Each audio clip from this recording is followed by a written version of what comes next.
guys, it's Emma, and I'm back today for you with another video.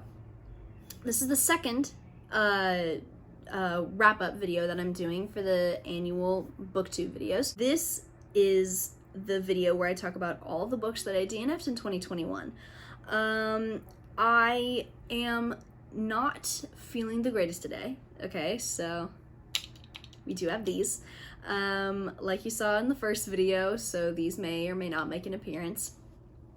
But I have about 4 books, which is a good deal less than the amount that I had last year, which I say is an improvement. However, you can never DNF too many books, all right? DNFing is self-care. You may call it quitting, I call it taking care of myself. Disclaimer before we start, if I happen to talk about a book that you like, I do not mean any hate towards you. These are just my opinions.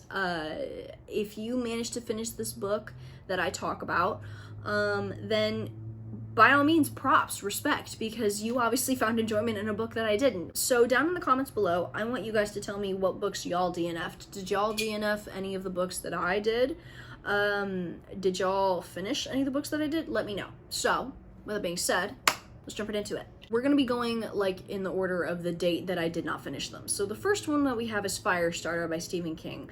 I got to page 102, which is about 25%, which I have now remedied my rules on rating DNFs. I have to get past 50% in order for me to rate them, which now I feel like is the only fair thing. Okay, so I did not rate Firestarter. I didn't finish it because at that point in time, I had just become, and again, this is completely my opinion, but disgusted by Stephen King.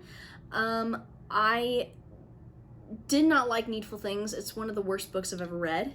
And my sister read it and told me all about it, and I was disgusted by it. So Firestarter, while I did like the story, I just wasn't there in spirit, okay? Stephen King unfortunately ruined Firestarter for me, and I don't know if I'll ever pick it up, which may or may not be a shame. I don't know, because I won't ever know. The second one that we have is The 10,000 Doors of January by Alix E. Harrow. This one is also not rated because I only made it to 31%, which was page 131. I wanted to love this book so much because look at the cover, baby. Look at the material. There was just not enough happening, all right? I was going into this book expecting, oh, okay, doors that lead to different worlds. Narnia. That's what I was going for. And Narnia was my childhood. I don't know about y'all Harry Potter folks.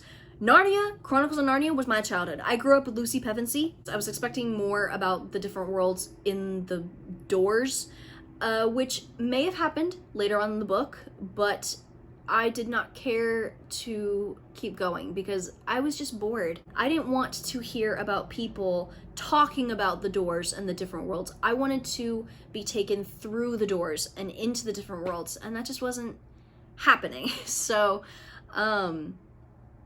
yeah, this was not my cup of tea, which I'm kind of sad about because a lot of people said they liked it. Number 3 is the only one that I've rated, and that is Caressed by Ice by Nalini Singh. I give it 3 stars. I read it as an audiobook, so I got to 70%. I don't know the page number. This is completely my fault, and I admit that, all right? Because I liked the first book. I loved the second book. But by even the second book, I was like, okay, is every single one of them going to be a murder mystery? You know, like are we always going to be solving a murder here? Which I don't have a problem with all the time. It's just all the time it gets a little overused, in my opinion. It's not my favorite thing to read about. So when Caressed by Ice came along and there was another murder that we had to solve, I was like, where are the police? Can't the police handle this one?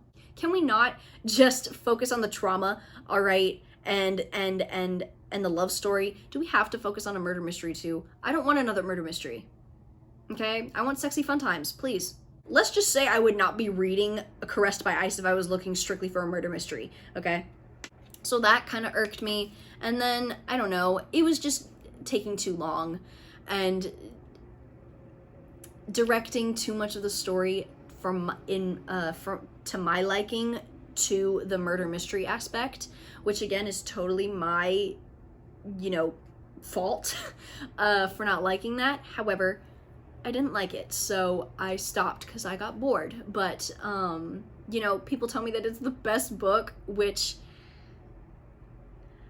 I don't know. Everybody tells me that,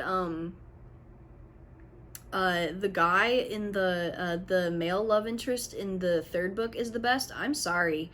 I like Vaughn. I like Vaughn, okay? Vaughn, for me, was my favorite. Number 4. Okay, this one is the most raw and the most recent. That is Dead Inside by Chandler Morrison. I did not like this. Not only did I not finish it, I did not like it. I did not rate this one either. I stopped at 30%, which was page 52, because this is a really short book. I got this one off of TikTok because it was like the most disturbing books I've read, and I was like, okay, because I was on a phase of reading disturbing books. I read disturbing books out of like curiosity, like what's gonna disturb me, But the thing is, with Dead Inside, it wasn't disturbing, it was just tasteless to me, okay? Because in my opinion, you do not have to have a full-fledged, fully written out rape scene in order for it to be disturbing for women. Why do we need to have a rape scene in general? Why? I don't understand the need for it. There's different types of violence that you can commit other than that type, okay? And, I just think that it was tasteless to include it, and I think it was tasteless more so in the fact that it was written out fully from the start to the ending, which you couldn't have if you had to add that type of scene, you couldn't have at least had it fade to black. When rape is used as an aspect of horror, specifically to reach a female audience, I think that's even more barbaric. Maybe it's just me. I'm not a fan of it, all right? And I thought it was tasteless to put a full-fledged, fully written out, fully scripted, cued, marked rape scene in there, which, again, I'm not a fan of. So, that's me. So, you guys, this one was short. Like I said, there was only 4 books. I apologize for the sunglasses, but I don't know. I feel more unhinged with them on. So, anyway, that was my video of all of the books that I DNF'd in 2021, as little as they are. So, you guys, I hope that you enjoyed. I hope that you will stay tuned for the last wrap-up video that I post.